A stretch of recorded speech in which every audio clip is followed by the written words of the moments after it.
다 같이 기도하시겠습니다.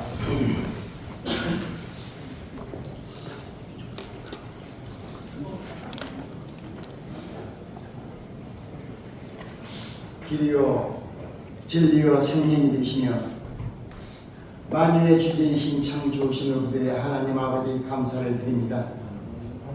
하나님이 창조하신 대자연이나 아름다움과 실록이 짙어져가는 4월의 마지막 날 남신도의 전국령 앞에 제59회 임원 수련회를 남해안의 명품 도시 곧 거제에서 치르게 하신 또한 감사를 드립니다.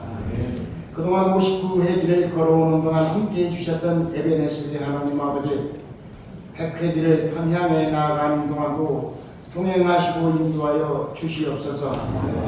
그동안 힘들고 어려울 때마다 지인들에게 지혜를 모아 주시고 지인의 손길을 통해 슬기롭고 은혜롭게 해결해 주셨던 하나님 아버지, 새로이 출범한 제59회 기 일환 회장님과 임원들 앞에 산적한 일들이 쌓여 있습니다.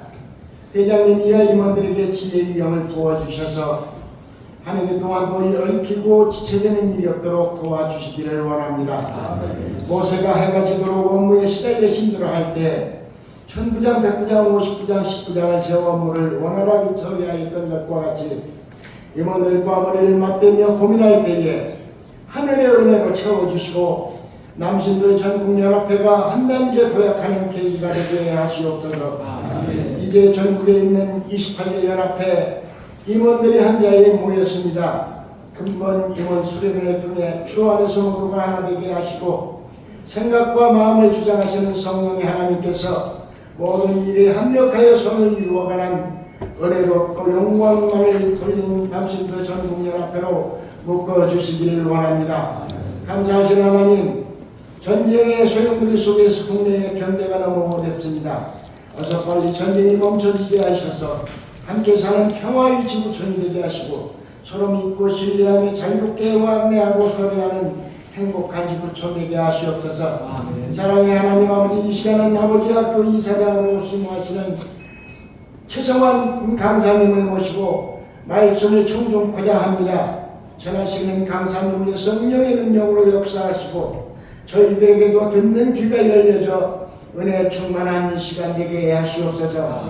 이번 수련회 남은 여정까지도 함께하여 주실 줄 믿사옵고 부활하셔서 천 열매가 되신 우리 주 예수 그리스도의 이름으로 감사하며 기도 올려옵나이다. 아멘.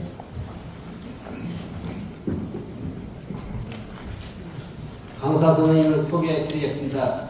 현재 사단법인 불안로 아버지학교 운동본부 김성환 이사장님을 소개해 드리겠습니다. 아버지가 만드는 행복한 가정이라는 제목을 가지고 첫 번째 시간이 아버지 영향력과 정체성 제목으로 강의해 주실 때 큰 은혜 받으시기 바랍니다. 나오실 때 큰 박수로 맞이해 주시기 바랍니다.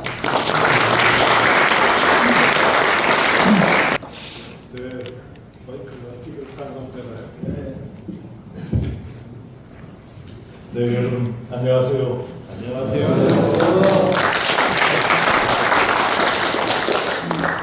하나님께서 주시는 평안이 여러분과 여러분의 가정, 그리고 여러분이 섬기시는 사역에 늘 함께 하시기를 축복합니다. 저는 온누리교회를 섬기는 최성환 장로입니다. 또 두란노 아버지학교 운동본부의 이사장으로 섬기고 있습니다. 제가 조금 전에 김성환이라고 소개를 받았는데 제 전임자께서 김성묵 장로님이셨고요. 제가 5년 전에 김성묵 장로님 뒤를 이어서 두란노 아버지학교 이사장을 지금 섬기고 있습니다. 최성환 장로입니다. 저는 여러분을 두 번째 뵙는지도 모르겠습니다. 몇 년 전에, 2년 전인가요? 남선교회 남선도 집회인가요? 전국대회 때 제가 한번 또 강원도에서 뵌 것 같습니다. 저는 전문가도 아니고 유명한 강사도 아니고 목회자는 더더욱이 아닙니다.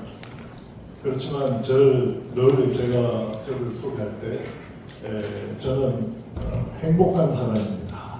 이렇게 소개합니다. 왜냐하면 제가 마음껏 사랑해도 도망가지 않는 가족이 있고 또 부족한 저지만은 저를 사랑해주고 또 무조건적으로 사랑해주고 또 존경해주는 가족이 있기 때문에 저는 행복합니다. 또 제가 어떤 모습으로 살아가든지 저를 사랑하시되 끝까지 사랑해주시는 하나님과 또 동행할 수 있어서 행복합니다. 또 오늘 또 이 먼 그제까지 하나님께서 부르셔서 여러분과 함께 이 가정에 대해서 함께 이야기를 나눌 수 있도록 해주셔서 감사하고 또 더더욱 행복합니다. 저는 아버지 학교를 이렇게 오랫동안 섬겨오면서 점점 이렇게 남성들이 하나님의 이름으로 이렇게 모여있는 모습, 또 교회를 방문하면은 남성 성가대가 이렇게 찬양을 올리는 모습, 이런 모습을 볼 때 요즘 울컥울컥 눈물이 쏟아질 때가 있습니다. 왜냐하면 정말 남성들이, 특별히 아버지들이 하나님 앞에 나와서 하나님께 예배드리고 찬양 올려드린다는 것, 이것은 보통 일이 아니라는 사실을 제가 알기 때문에 그렇습니다. 치열한 영적 전쟁을 치르시고 승리해야만 가능한 일이다. 세상과 맞서서 또 나 자신과 맞서서 치열한 피튀는 영적 전쟁을 치르고 승리한 자들만 하나님 이름으로 이렇게 모일 수 있다. 저는 그렇게 생각합니다. 여러분 모두 다 승리자들이라고 믿습니다. 우리 이렇게 남성교연합회 임원 모임에 제가 초청을 받았을 때 제가 또 가서 무슨 이야기를 나눌까 기도하면서 고민을 많이 했습니다. 그런데 이런 생각을 주셨습니다.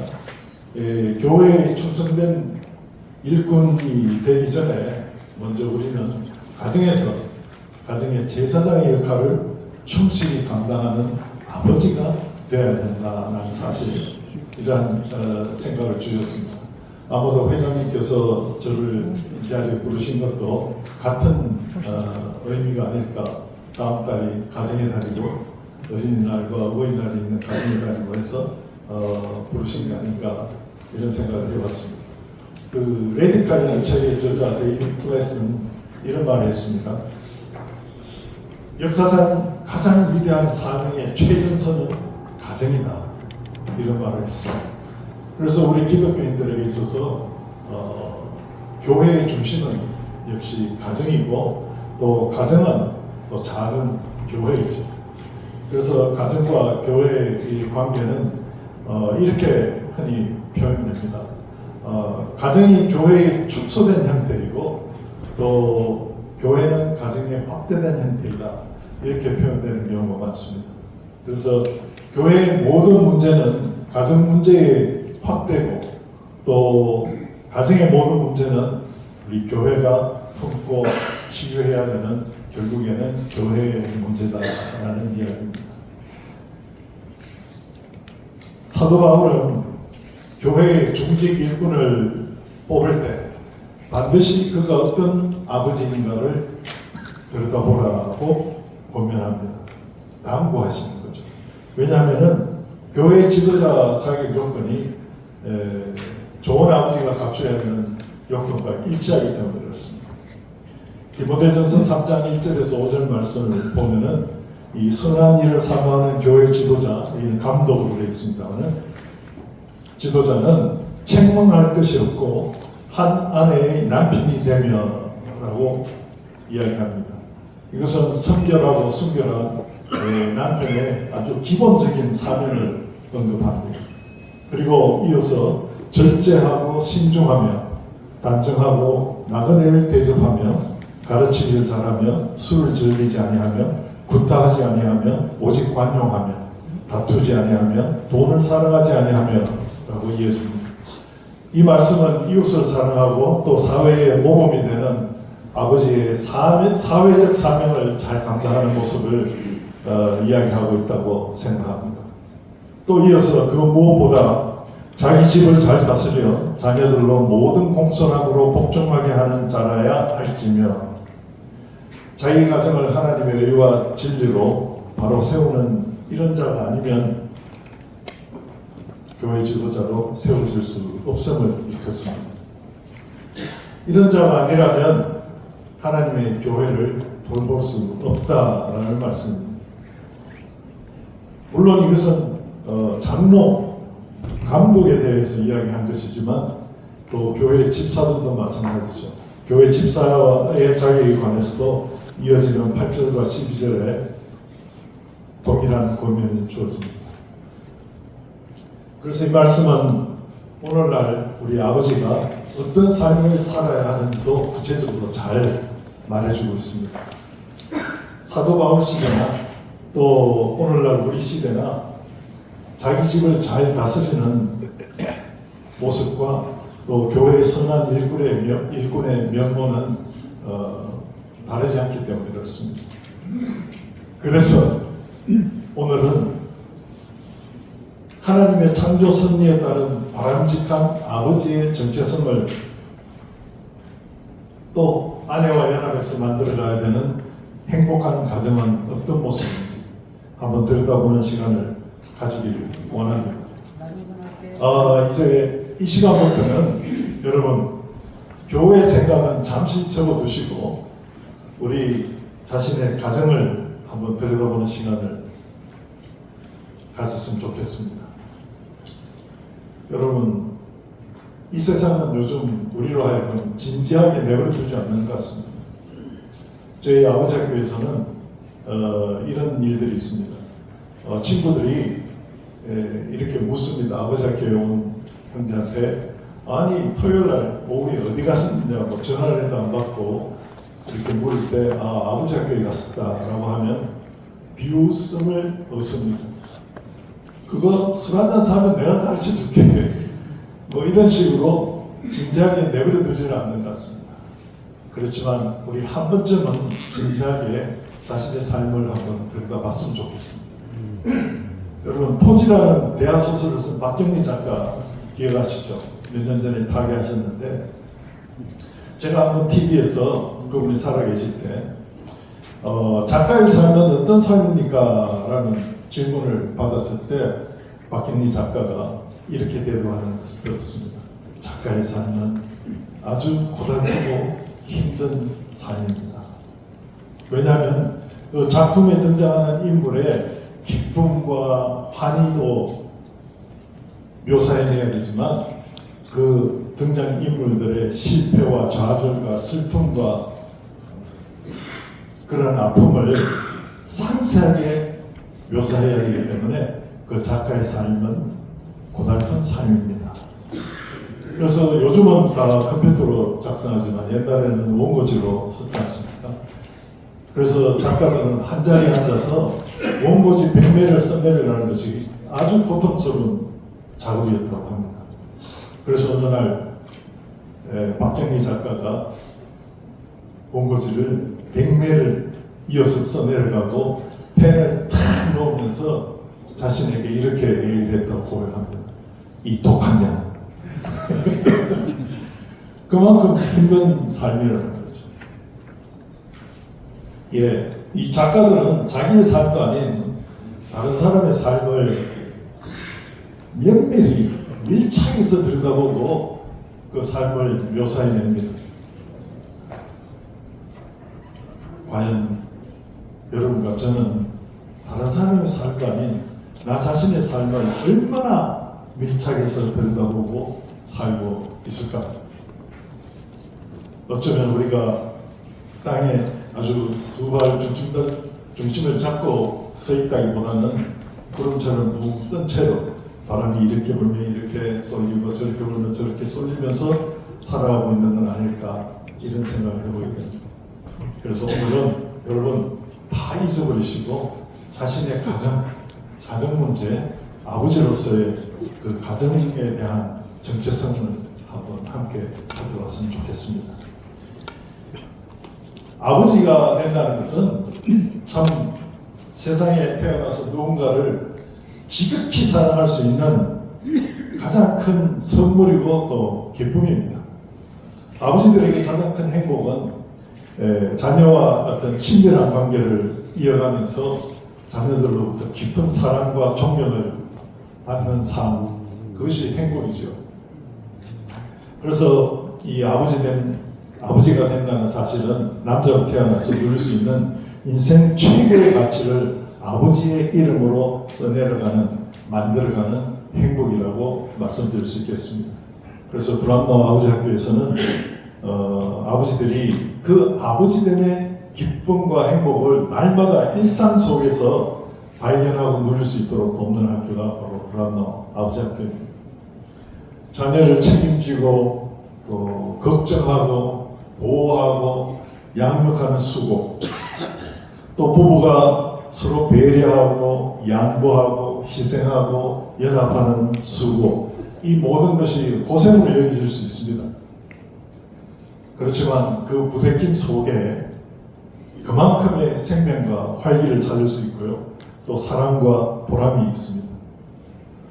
1920년생이시니까 올해 106세가 되시는 철학자 김영석 박사님 다 아시죠? 그분께서 몇 달 전에 저희 교회에 오셔서 강연을 하셨는데 이런 말씀을 하셨습니다.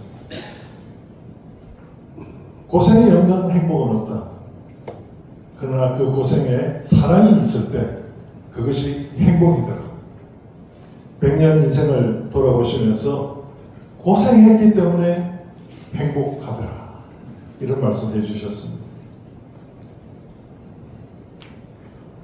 여러분은 얼마나 좋은 아버지십니까? 여러분의 자녀들은 여러분에게 아버지로서 몇 점을 줄 수 있을까요?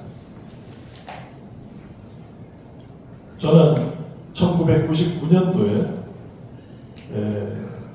해외 출장을 갔다 오니까 저희 아내가 아버지 학교에 등록금을 내놓고 아버지 학교에 가라고 등을 떠밀었습니다.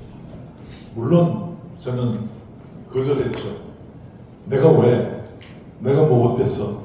거절했지만 제가 평소에는 직장생활 열심히 하고 또 교회 주일 예배 안 빠지는 괜찮은 아버지, 적어도 평균 이상 80점 정도는 되는 아버지라고 늘 생각해 왔기 때문에 내가 왜 아버지 학교를 가야 되나? 그때는 제가 아버지 학교에는 문제가 있는 아버지들이 가는 것인 줄 착각하고 있었기 때문에 그렇습니다.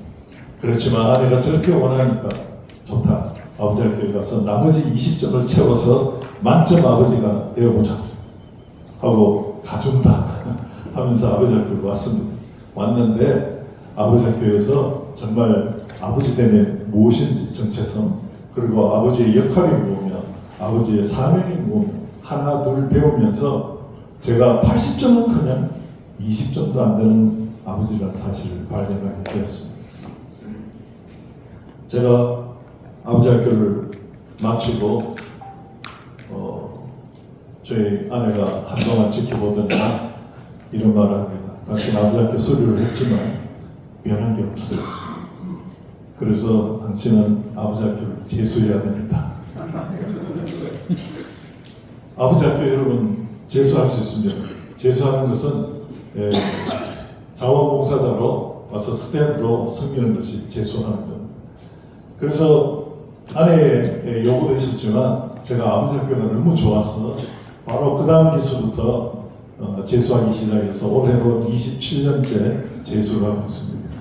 횟수로 27년이지만 횟수로 하자면 수백 번이 될 것 같습니다.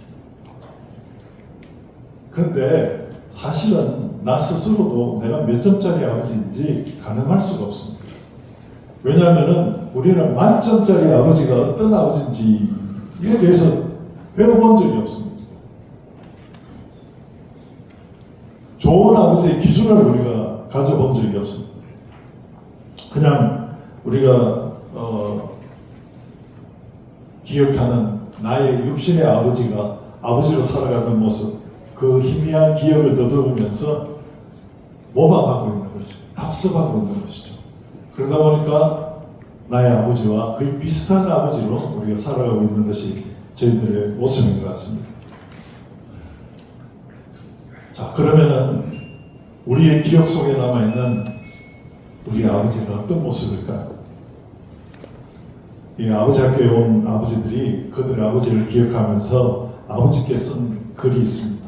제가 한 2개를 발췌해 왔는데요. 제가 여러분에게 읽어드리겠습니다. 제가 어렸을 때 아버지는 퇴근하실 때 과자 뭉치를 사가지고 오셨죠. 우리 형제들은 저녁이 되면 아버지를 기다리는 것이 즐거움이었습니다. 당신은 항상 성실하셨고 자녀들에게 자상하신 아버지였습니다.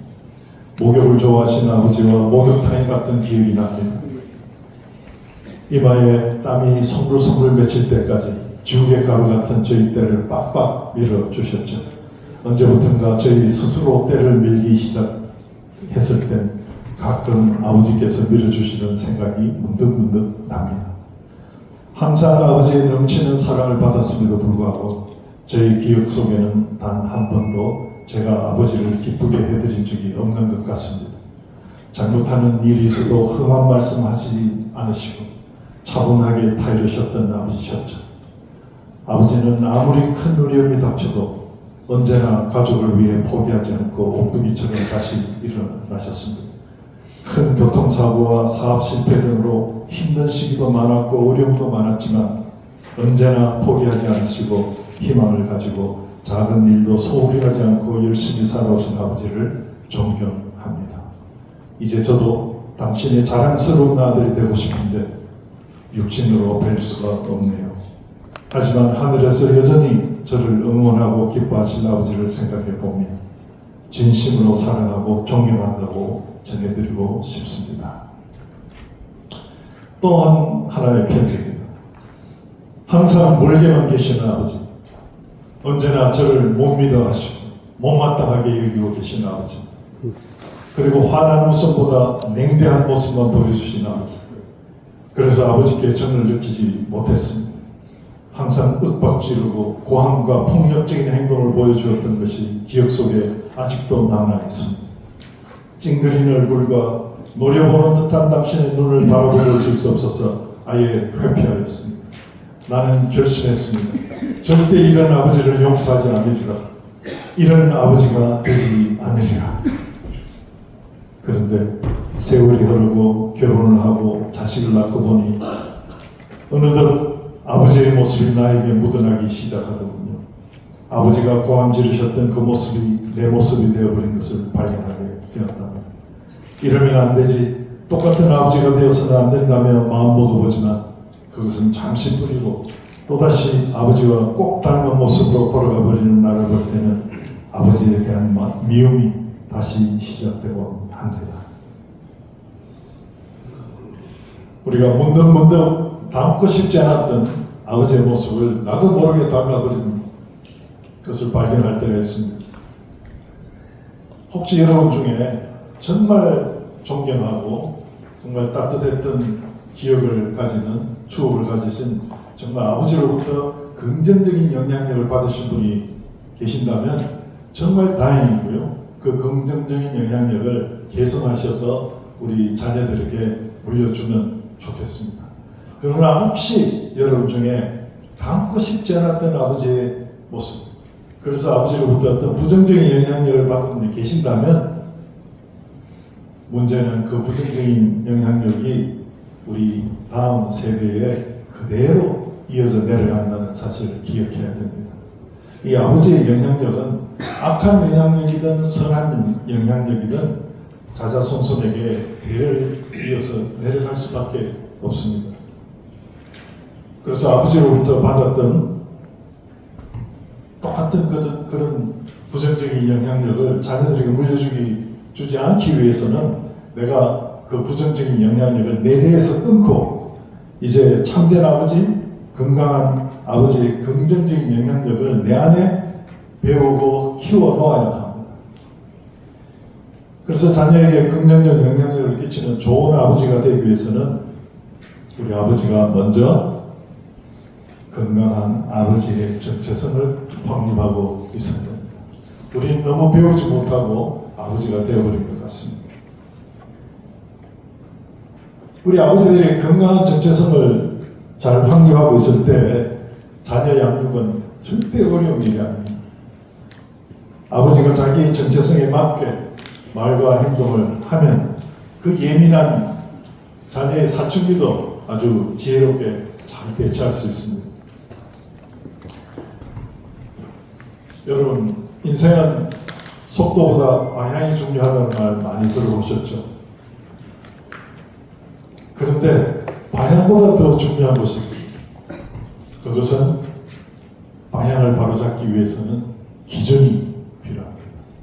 기준이 제가 20점짜리도 안 되는 아버지가 80점짜리 이상 되는 아버지라고 생각했던 것은 제가 기준을 잘못 설정하고 있었기 때문이겠죠. 그래서 오늘 아버지는 자녀들에게 어떤 모습으로 다가가야 하는지 그 기준이 되는 아버지의 정체성을 다시 한번 확인했으면 좋겠습니다. 이 남성학이라는 것이 있더라고요. 남성학자인 스튜 웨버 박사는 왕의 모습, 전사의 모습, 스승의 모습, 친구의 모습 이 네 개의 기둥이 균형을 잘 잡고 있을 때 완전한 남성성을 나타낼 수 있다. 완전한 남자가 된다라고 주장합니다. 마찬가지로 저는 아버지가 이 네 가지의 모습을 잘 갖추고 있을 때 가정에 안정감을 준다고 생각합니다. 왕의 모습, 전사의 모습, 스승의 모습, 그리고 친구의 모습. 먼저 왕의 모습입니다. 왕은 나라를 다스리면서 또 백성을 사랑하고 백성들의 필요를 공급하고 그렇게 함으로써 얻는 권위, 그 권위로 살아가는 권위의 사람입니다. 최고의 지도자죠. 그리고 나라를 정의로 다스리고 백성들을 보호하고 백성들의 필요를 살펴서 그 필요를 채워주고 또 백성들이 어려움에 처했을 때 그 문제를 해결해주고 또 앞으로의 그 비전을 제시하고 그러한 사람입니다. 그렇게 함으로 해서 존경과 권위를 얻는 사람이 바로 왕입니다. 그래서 우리 아버지들은 왕입니다. 그래서 우리 아버지들이 왕의 신분을 아주 귀하게 여기고 그 신분에 맞는 역할을 감당해야 되겠죠. 그 왕의 정체성에 맞는 말과 행동을 해야 되는 것이죠. 그리고 아버지는 도덕적으로, 윤리적으로 탈이나 흠이 없어야 되겠죠. 거짓말을 하거나 또 술 취한 모습을 보여도 안 되겠죠. 만약에 술에 취했다면 자녀들 앞에서는 그런 모습을 안 보여야 되겠죠. 그리고 한 가지 여러분 잘 아시겠지만 자녀들이 보는 앞에서는 부부싸움도 하지 말아야 되는 것이죠. 특별히 아버지의 외도, 이 아버지의 외도는 자녀들 입장에서는 절대로 용서할 수 없는 일입니다.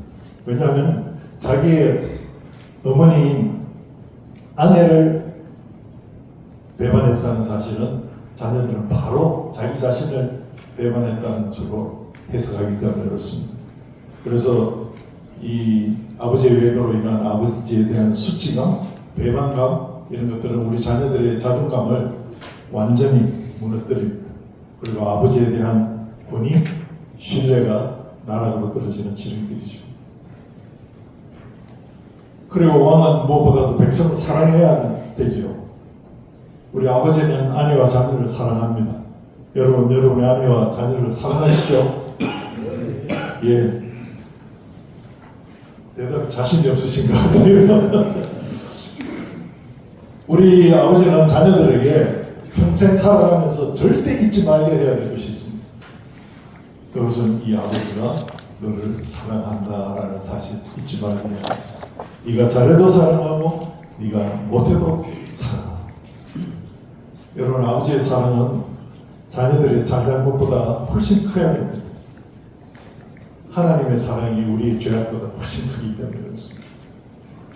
지금 도란노 아버지 학교는 세계 79개국에서 활발히 열리고 있습니다.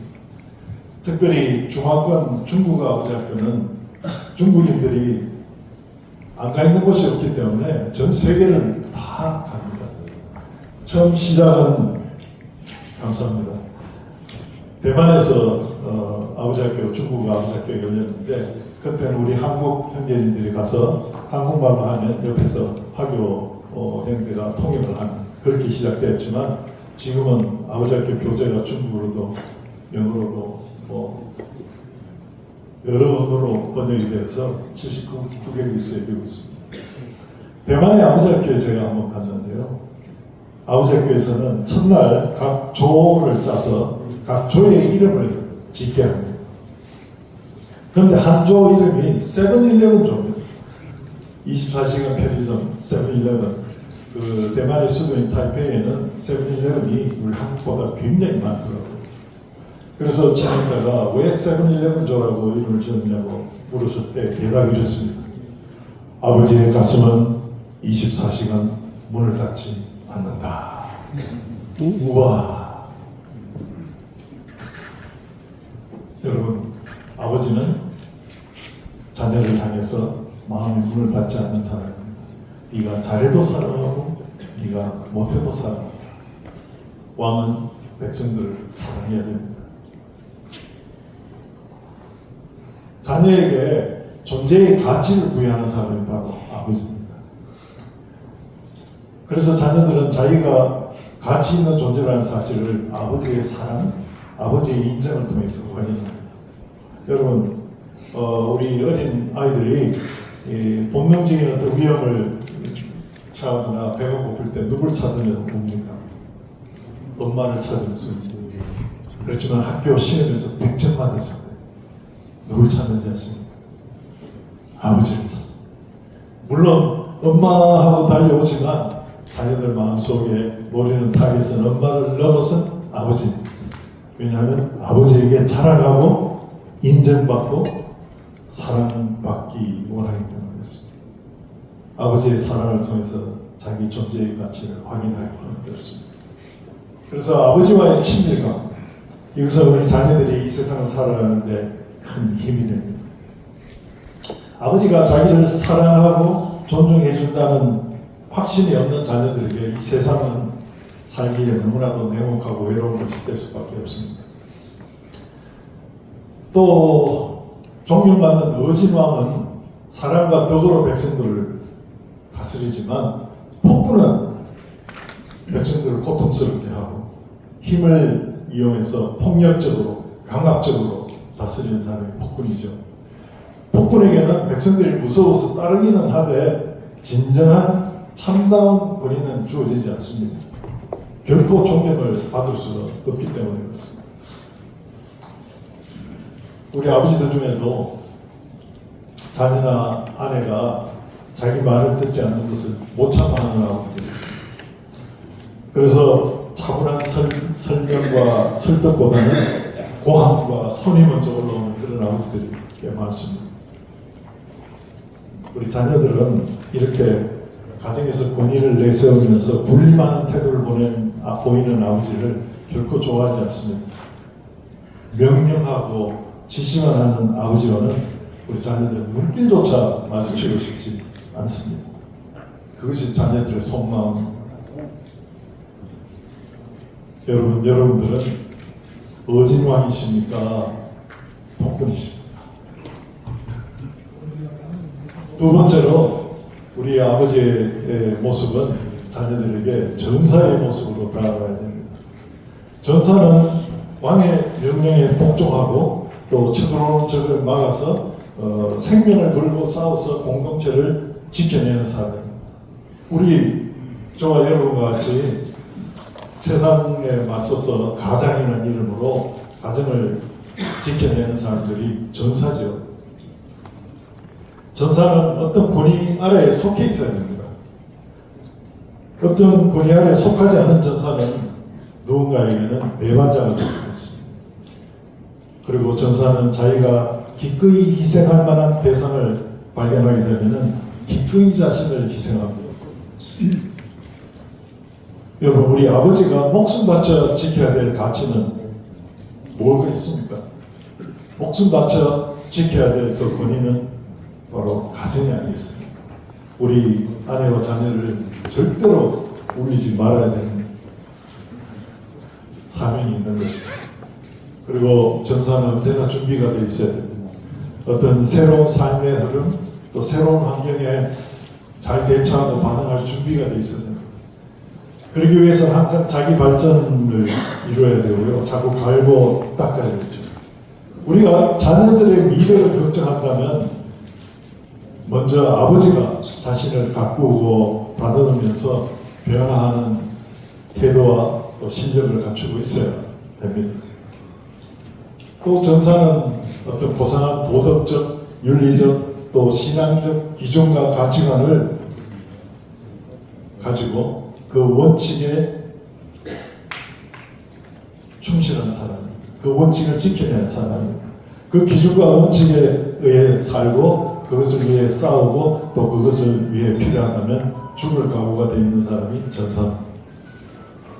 그러나 전사는 외적인 강함만큼이나 자비의 마음이 있어야 됩니다. 자기의 용맹과 주장을 어느 시점에 어디에서 멈춰야 되는지를 잘 아는 사람이 진정한 전사입니다. 그래서 밖으로는 강하지만 안으로는 부드러운 마음을 가진 사람입니다. 여러분, 좋은 칼날은 날카로워야 되지만 칼집 또한 튼튼해야 됩니다. 전사가 가장 듣기 싫어하는 말이 뭐겠습니까? 비겁자라는 말. 비겁자는 약한 사람에게는 강하고 강한 사람에게는 비굴할 정도로 약한 사람이죠. 혹시 여러분은 밖에서는 말할 수 없이 부드럽고 온화하고 자상한데 집에만 가면 큰 소리 치면서 아내와 자녀를 억압하는 비겁자의 모습을 보인 적은 없으신지요? 저는 한동안 그렇게 살아왔던 모양입니다. 제가 다니던 직장에서는 부부 동반으로 모이는 일들이 종종 있었습니다. 그때 저희 아내가 오면은 저희 직원들이 저희 아내에게 이렇게 얘기합니다. 사모님은 참 좋으시겠어요. 최 선생님 자상하시고 부드러우시고 유머도 있으시고 그리고 빠짐없이 또 하는 말이 있습니다. 잘생기셨고 안 믿어지나요? 왜 비웃으십니까? 그렇게 얘기하면 제 아내가 저를 한번 힐끗 쳐다봅니다. 그리고는 네 잘해요. 좋은 사람이에요. 집에서도 잘해요. 이렇게 대답해 줍니다. 그렇지만 저의 체면을 위해서 배려한 말이죠. 집으로 돌아오는 차 안에서 폭발합니다. 우리 아내가 꼭 그때 데리고 해주고 싶었던 말이 있다는 거예요. 그거 뭔데? 네가 한번 데리고 살아봐라. 네가 한 사람만 데리고 살아봐라. 이 말을 꼭 해주고 싶었다는 거예요.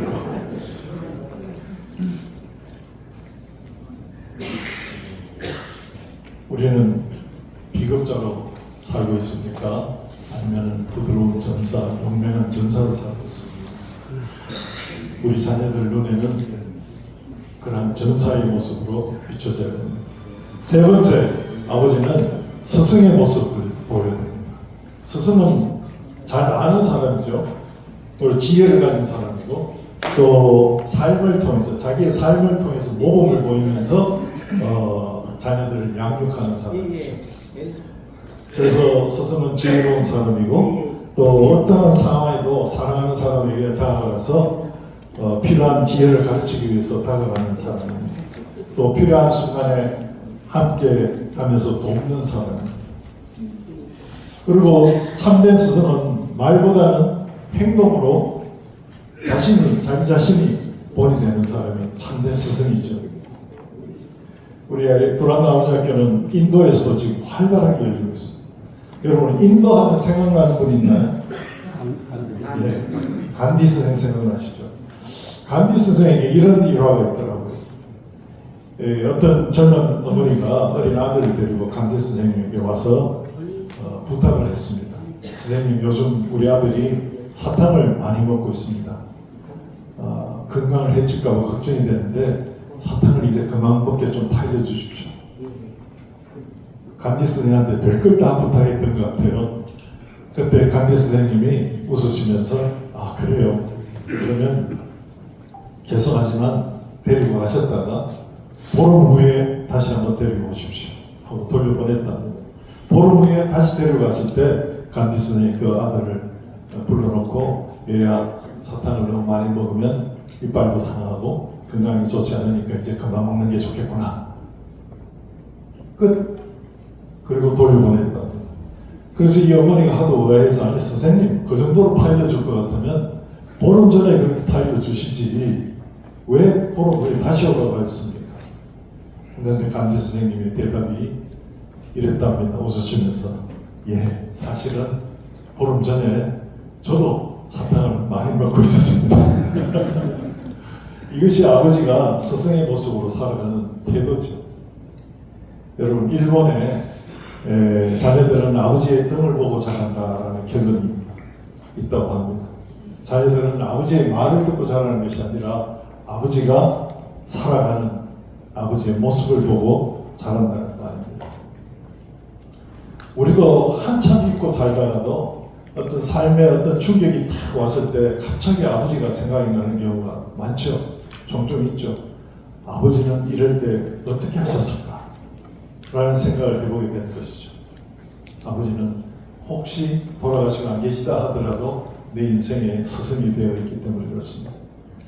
자녀들은 자아 개념의 어떤 실마리를 아버지로부터 찾아낸다고 합니다. 그래서 아버지를 보이는 대로 읽고 보이는 대로 해석하면서 자기만의 가치관 또 자기만의 개념을 만들어간다고 합니다. 그리고 스승에게는 훈육의 권위가 있습니다. 우리 자녀들에게는 단호한 지침이 필요합니다. 자녀들은 어떤 제한과 규칙을 싫어하는 것 같지만 실상은 부모가 명확하고 일관성 있는 규칙을 만들어줄 때 우리 자녀들은 오히려 그 안에서 평안함과 또 안정감을 얻는다고 합니다. 그리고 훈계는 벌을 주는 것이 아니고 훈련하고 수정해 주는 것을 뜻합니다. 다시 말하면 영어의 벌을 뜻하는 punishment가 아니라 훈련과 수정을 이야기하는 discipline 그리고 correction을 의미합니다. 여러분, 자녀들에게는 친절한 어른이 필요합니다. 가장 효과적인 이 훈련과 수정의 방법은 바로 칭찬과 격려라고 합니다. 심리학자 루돌프 드레이커스는 식물의 성장에는 물이 필요하듯이 우리 어린이들의 성장에는 칭찬과 격려가 필요하다라고 말했습니다. 여러분, 고사작전이라고 들어보셨습니까? 고사작전이란 우리 자녀들이 잘못하는 일이 있을 거고 또 잘한 일이 있을 거예요. 그러면 잘못한 일에 대해서는 더 이상 응도를 하지 않는 것이죠. 고사시키는 것이죠. 그러나 자녀가 잘한 일, 또 자녀가 성공한 일을 더 크게 기억할 수 있도록 그것을 부각시키는 거죠. 이것이 가장 효과적인 고사작전, 칭찬과 격려로 양육하는 방법입니다. 우리 자녀들이 아버지로부터 칭찬을 기대했는데 칭찬을 받지 못할 때 그때는 우리 자녀들은 아버지로부터 사랑받지 못한다고 생각하게 되어 있습니다. 특히 나는 부모의 기대를 저버린 인간이라는 생각, 이것은 10대 자녀들에게는 얼마나 절망적이고 위험한 생각인지 모릅니다. 그러나 기대하지 않았는데 칭찬받으면 그 아버지의 기대에 부합하기 위해서 절대 포기하지 않게 됩니다. 그래서 아버지는 자녀들의 어떤 잠재력 또 가능성을 끝까지 믿어주는 존재가 되어야 됩니다. 아빠는 네가 잘하리라고 믿는다. 그렇게 위로하고 격려하고 용기를 심어주는 사람이 바로 아버지여야 합니다. 그래야 우리 자녀들이 아버지의 그 인정과 또 신뢰를 밑거름 삼아서 자기의 그 가능성을 활짝 꽃 피울 수가 있습니다. 그리고 여러분, 훈계는 사랑의 또 다른 이름이다 라는 사실 잊지 마시기 바랍니다. 그래서 사랑이 없는 훈육은 피해야 됩니다.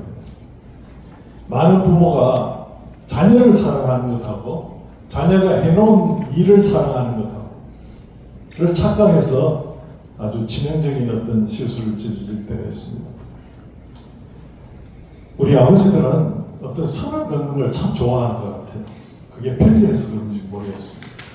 어떤 선이냐 하면은 어떤 자기의 주관적인 선을 다 그어놓고 여기까지는 내가 너를 기다려줄 수 있어. 그러나 이 이상은 내가 너를 기다려줄 수 없어. 이 선까지는 내가 너를 용서해 줄 수 있어. 그러나 이 선 넘어서면 더 이상 용서할 수 없어. 이 선까지는 내가 너를 사랑해 줄 수 있어. 그러나 이 선 넘어서면 더 이상 사랑할 수 없어. 여러분, 이것은 아버지의 사랑이 아닙니다. 이 누구나 할 수 있는 이야기입니다. 아버지가 걷는 그 선이라는 것은 참 제한된 경험을 바탕으로 한 아주 주관적인 선일 뿐입니다. 아버지는 언제까지 기다려줄 수 있어야 돼요? 끝까지 기다려주는 사람이 아버지입니다. 어디까지 용서해줘야 돼요? 끝까지 용서해줘야 됩니다. 어디까지 사랑해줘야 됩니다. 끝까지. 이것이 바로 아버지의 사랑입니다. 끝까지 용서하고 품어줄 수 있는 그런 사랑이 있어야 그때야 비로소 진정한 훈육의 영향력이 발휘됩니다. 그리고 참된 스승이 가장 듣기 싫어하는 말은 뭡니까? 위선자란 말입니다. 아버지가 참된 스승으로 자녀와 친밀한 사이가 되기 위해서는 아버지가 말한 것을 직접 잘 실천해야 합니다. 아버지의 말과 행동이 다르다는 인식을 줘서는 안 되죠. 아버지가 자신이 말할 원칙과는 반대되는 위선자의 이중적인 모습을 보일 때 우리 자녀들은 그 부당함과 불공평함을 경험하면서 아주 폭발적인 분노를 형성하게 된다고 합니다. 여러분, 우리가 이 세상을 떠날 때 자녀들에게 나를 본받아라 라고 말할 수 있는 그런 인생의 스승이 되어야 되지 않겠습니까? 마지막으로 아버지는 친구의 모습으로 자녀들에게 다가가야 됩니다. 여러분, 친구는 함께 연합할 수 있는 존재고요. 친구는 함께 삶을 나누고 함께 걸어가며 그런 친밀한 사람입니다. 서로 아끼고 또 약속을 지키는 신뢰의 사람. 다정한 친구는 나를 잘 이해해주고 인정해주는 사람이죠. 그리고 함께 있으면 즐겁고 필요할 때 항상 곁에 있어주는 사람. 힘들 때 의지가 되어주는, 또 항상 내 편이 되어주는 그 신뢰의 존재가 바로 친구입니다. 여러분 중에 나는 우리 자녀들에게 친구 같은 아버지다 라고 생각하시는 분 한번 손 들어보시겠습니다. 예, 친구 같은 아버지가 되어서는 안 됩니다. 친구가 되어줘야 됩니다. 그런데 지금 여기 보니까 좀 연세가 계신 분들 있는데, 우리 자녀들은 내가 좀 품어주고 이제 제대로 좀 아버지 역할을 하려고 했는데 이 자녀들이 장성해서 이미 내 품을 떠나버렸다. 그래서 어떤 분은 이런 이야기를 합니다. 내가 왜 아버지 학교에 가야 되나, 할아버지 학교에 가야지. 그렇지만 여러분, 지금 이때가 자녀들이 장성해서 독립했을 때 이때가 또 친구가 되어주기 참 적당한 때입니다. 좋은 때입니다. 어떻게 친구가 되어줘야 됩니까? 같이 놀아주라는 것이 아니라 이제 지금까지 나 혼자 결정했던 가정의 대소사들, 또 나 자신의 문제들을 이제는 혼자 해결하지 말고 우리 장성한 자녀들과 상의하고 그들의 의견을 묻고 그들의 의견을 또 들어주고 적용해주고, 그것이 바로 친구로 살아가는 겁니다. 여러분, 나이가 들었으나 덜 들었으나 우리는 친구가 되어줘야 됩니다. 그런데 여기 한 가지 전제 조건이 있습니다. 앞에 이야기했던 왕의 모습, 전사의 모습, 스승의 모습이 전제되어야 합니다. 이러한 모습이 갖춰지지 않은데 친구로만 자녀들을 대한다. 그것은 아버지의 권위를 포기하는 길입니다. 왕의 모습, 전사의 모습, 스승의 모습을 갖추고 있을 때 우리는 진정한 친구로 자녀들에게 다가갈 수 있습니다. 그런데 왕의 모습, 전사의 모습, 스승의 모습, 친구의 모습, 이것을 스튜 웨버 목사는 기둥이라고 표현했는데 이 네 가지 기둥 중에 조금 더 무게를 더 감당해야 될 기둥이 있다면 저는 이것이 친구의 모습이라고 생각합니다. 왕은 공급을 하지만 또 전사는 보호하지만 스승은 또 가르쳐 주지만 그들의 마음 속에 친구의 마음이 없다면 아무에게도 유익이 되지 않고 그들의 존재 가치가 또 희박해질 수 있기 때문에 그렇습니다. 몇 년 전 2023년인가요? 여성가족부에서 발표에 의하면은 13세에서 24세 청소년들이라고 할 수 있겠죠. 청소년 중에 90.8%가 고민이 있다라고 대답을 했다고 합니다. 그런데 그 고민을 의논하는 상대로 친구와 그 고민을 의논한다는 사람들이 43.7%, 어머니와 고민을 상담한다는 자녀들이 25.5%, 그런데 아버지와 의논한다라는 자녀는 4.2%밖에 되지 않는다고 합니다. 아이들에게는 고민을 들어줄 어른이 필요합니다. 친구들끼리는 이렇게 털어놓을 수 있죠. 그렇지만 친구들끼리 털어놓을 때는 공감을 얻을 수 있지만 어떤 필요한 조언이나 어떤 해결 방향을 찾아갈 수는 없습니다. 우리 이런 말 알죠? 들어주기만 해도 80%는 해결된다.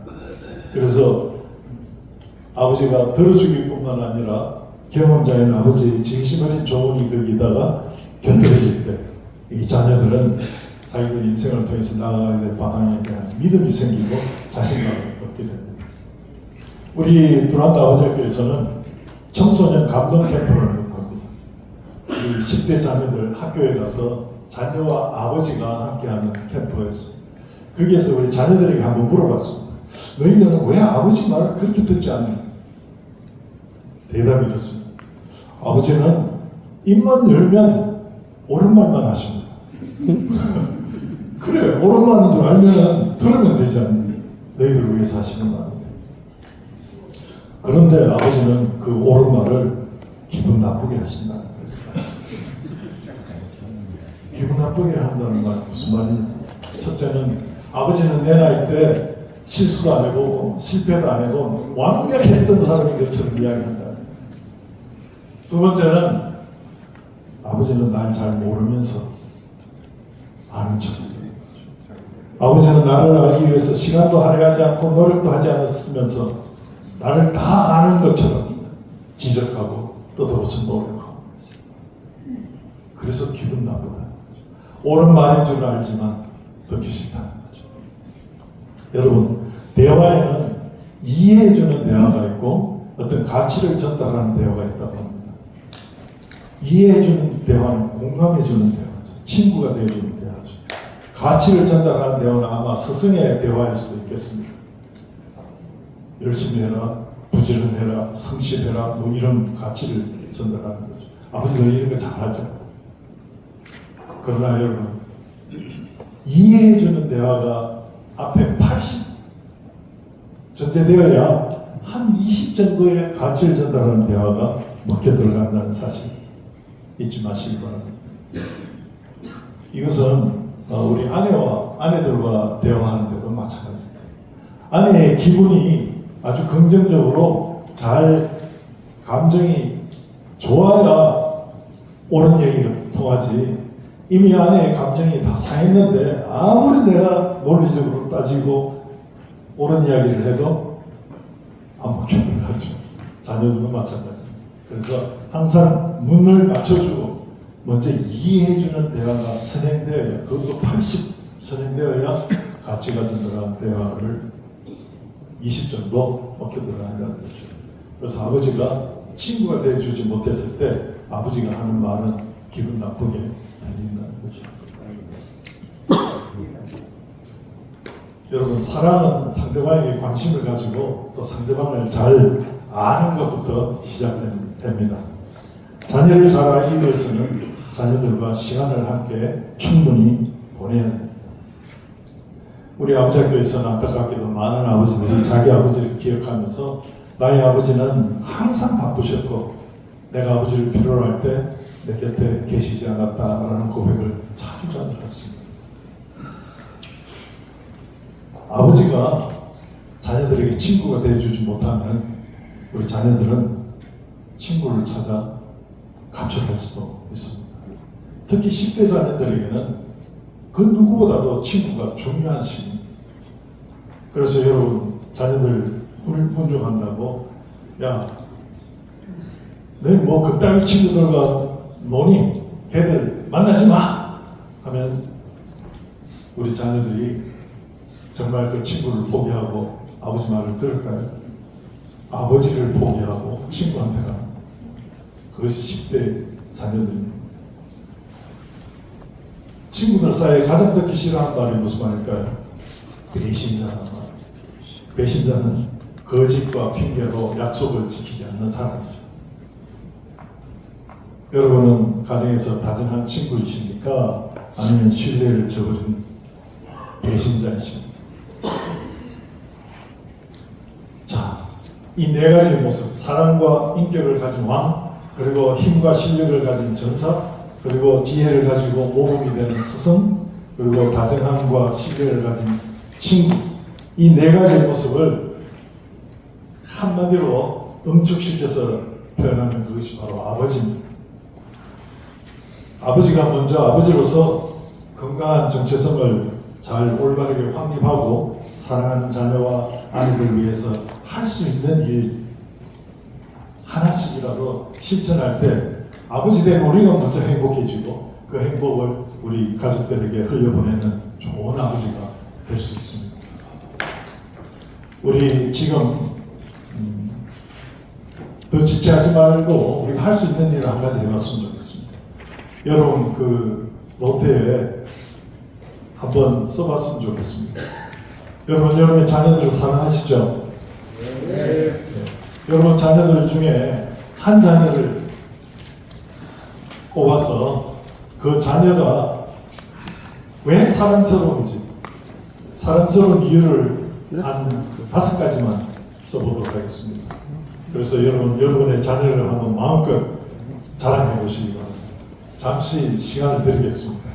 어느 자녀를 한 자녀를 딱 꽂아놓고 그 자녀를 바라보면서 왜 그 자녀가 사랑스러운지 사랑스러운 이유를 한번 한 5가지 한번 써보시기 바랍니다. 저 쳐다보지 마시고 지금 쓰시라니까요.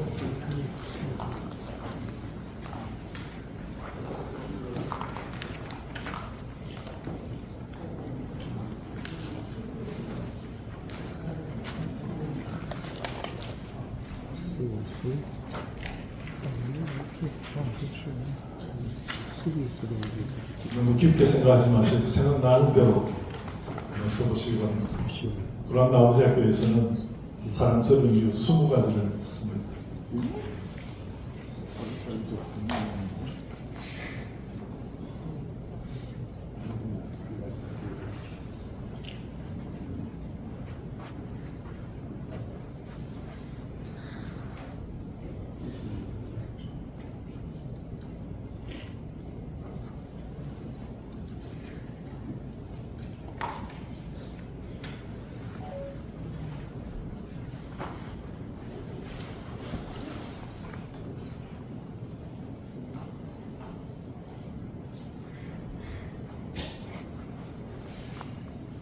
예서라 사랑스럽다.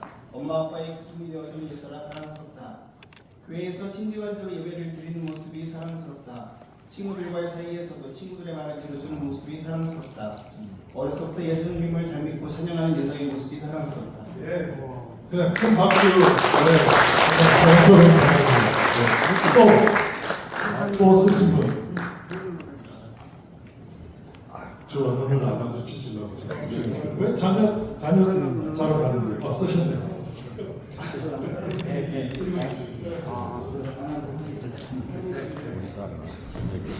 아들 하나, 모신 하나 두고 있는 성도 기자입니다. 아들이 책임감이 아주 강하고 이번 2번째 성김과 서로 존중하는 모습, 나의 말에 순종하고 잘해주는 거.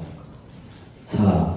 두 아들을 우리 얘도 얘가 아들만 둘입니다. 저도 그렇고 두 아들을 사랑하는 모습이 항상 보기 좋습니다. 또한 며느리가 혜원인데 혜원이에게 우리가 있으나 없으나 너무 사랑으로 대하고 항상 웃음으로 맞이하는 모습이 사랑스럽습니다. 네, 감사합니다. 큰 박수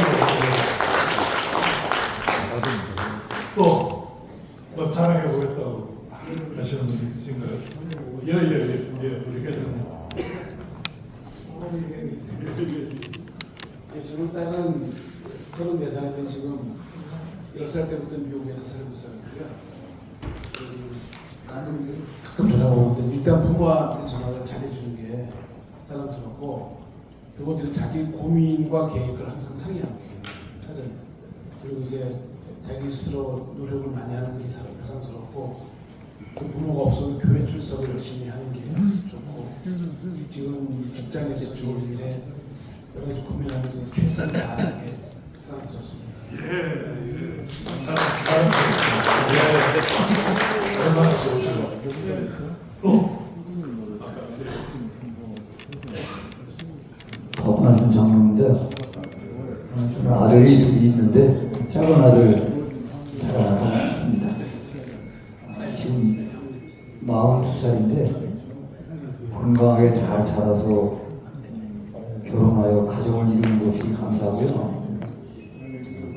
그리고 경제적 독립을 해서 지금 사업가로 많은 사람에게 베풀고 사는 게 감사하고, 그 다음에 손주를 낳아줘서 감사하고, 그리고 또 부모에게 잘합니다. 건강식품과 또 우리가 먹고 싶은 거 계속 보내주고 있어요. 마지막으로 신앙생활을 너무 잘해주고 있어요. 그래서 감사합니다. 네, 이렇게 자랑하시면 돼요. 한 번만 더. 예.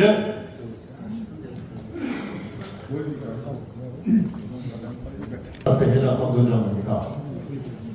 우리 아들은 지금 41살인데요. 장현 시장님의 결혼을 했습니다.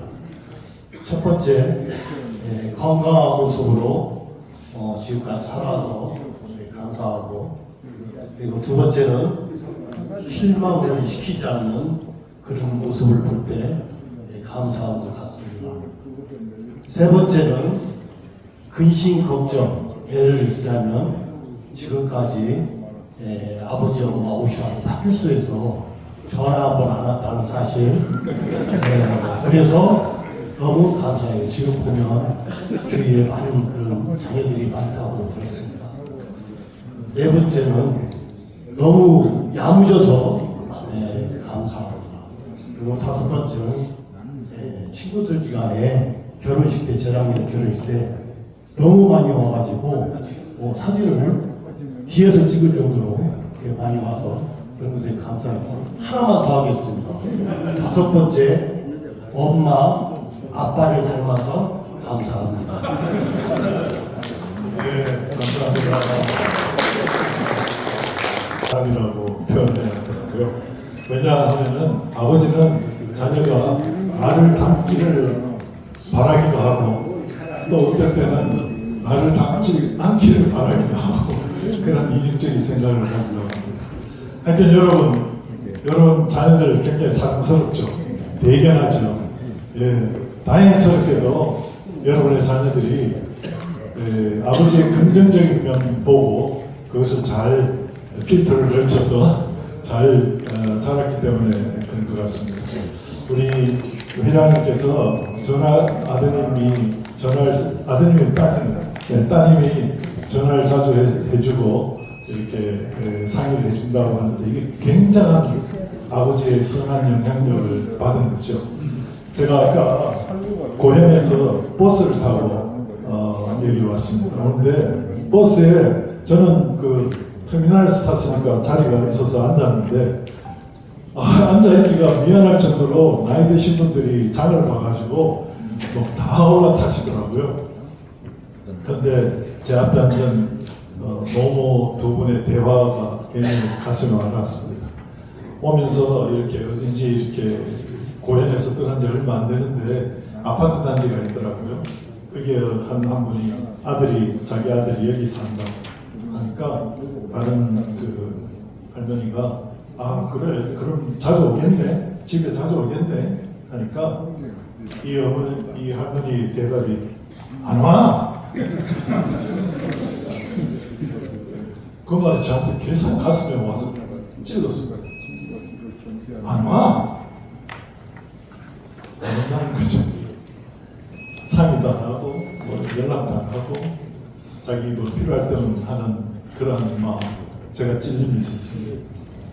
그래서 그러한 모습도 정말 고마운 정말 사랑스러운 모습이죠. 우리가 자녀들을 이렇게 사랑하는 모습을 이렇게 한번 새삼스럽게 한번 써봤습니다.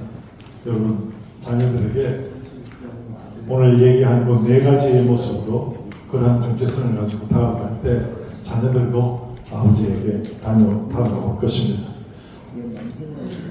저희가 칭찬을 이렇게 해본 이유는요.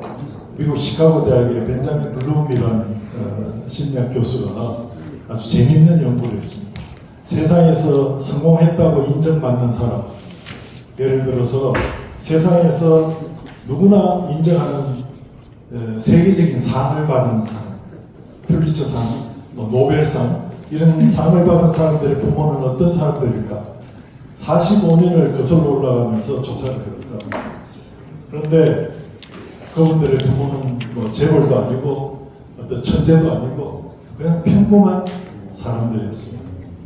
그런데 한 가지 공통점을 발견했다고 합니다. 그것은 자녀들을 자주 칭찬해주는 부모였다는 사실입니다. 그래서 그러한 칭찬을 격려를 아끼지 않는 아버지들이 됐으면 좋겠습니다. 이제 시간이 돼서 잠시 쉬었다가 아버지가 이런 정체성을 가지고 아내와 연합해서 만들어가야 될 행복한 가정은 구체적으로 어떤 모습인지 한번 들여다보도록 하겠습니다. 예, 잠시 쉬겠습니다. 감사합니다. 네, 아버지의 영향을 정체성으로 조금